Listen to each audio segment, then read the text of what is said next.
मुल्क भर में यौम आशूर मजहबी अकीदत और एहतराम से मनाया गया। नवासा रसूल सल्लल्लाहु अलैहि वसल्लम इमाम हुसैन रज़ियल्लाहु तआला अन्हु की अजीम कुर्बानी की याद में मुल्क भर में जुलूस और मजालिस का इनेकाद। रावलपिंडी, लाहौर, कराची, पेशावर और कोयटा, कश्मीर और गिलगित बल्तिस्तान में 10 मुहर्रमुल हराम के मातमी जुलूस, अज़ादारों का मातम, शुहदाए करबला की कुर्बानियों और फलसफाए ईसार और कुर्बानी को सलाम। नोहा और मातम की दिलसोज सदाएं शुहदाए करबला के हुजूर नजराना अकीदत पेश करती रहीं। बस्ती बस्ती करिया करिया बीबी फातिमा के लाल की पुरसादारी।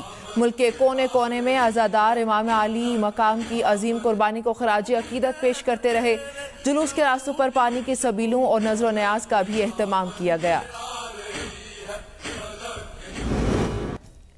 निगरान वजीर आजम के ओहदे के लिए सियासतदान मुंतखब किया जाएगा। मुस्लिम लीग नून और पीपल्स पार्टी ने फैसला कर लिया। 5 नाम शॉर्टलिस्ट कर लिए गए। वजीर दिफा ख्वाजा आसिफ कहते हैं, मुझे इस सिलसिले में कोई पेशकश नहीं की गई। निगरान वजीर आजम के लिए कोई एक नाम 1 हफ्ते में फाइनल कर लिया जाएगा। इस सिलसिले में इत्तेहादी जमातें मुशावरत के बाद फैसला करेंगी। मेरे नज़दीक बेहतर है इलेक्शन 90 रोज में हो जाने चाहिए।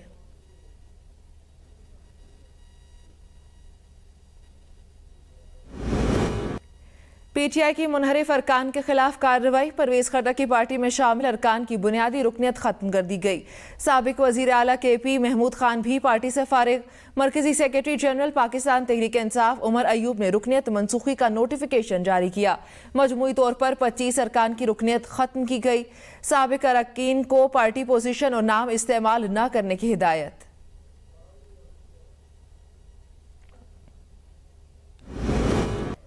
पीपल्स पार्टी का 2 टोक मौक़िफ़ है। 60 दिन के अंदर इलेक्शन होने चाहिए।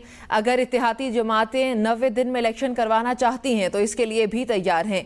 फैसल करीम कुंडी का मर्दान में अवामी इज्तिमा से खिताब। कहा चाहते हैं नई मुंतखब हुकूमत आए और मुल्की मामलात को आगे लेकर चले। तहरीक इंसाफ ने बैरिस्टर अली जफर को सेनेट में PTI पार्लिमानी लीडर मुकर्रर कर दिया। सेक्रेटरी जनरल पाकिस्तान तहरीक इंसाफ उमर अयूब के दस्तखत से बाकायदा नोटिफिकेशन जारी किया गया।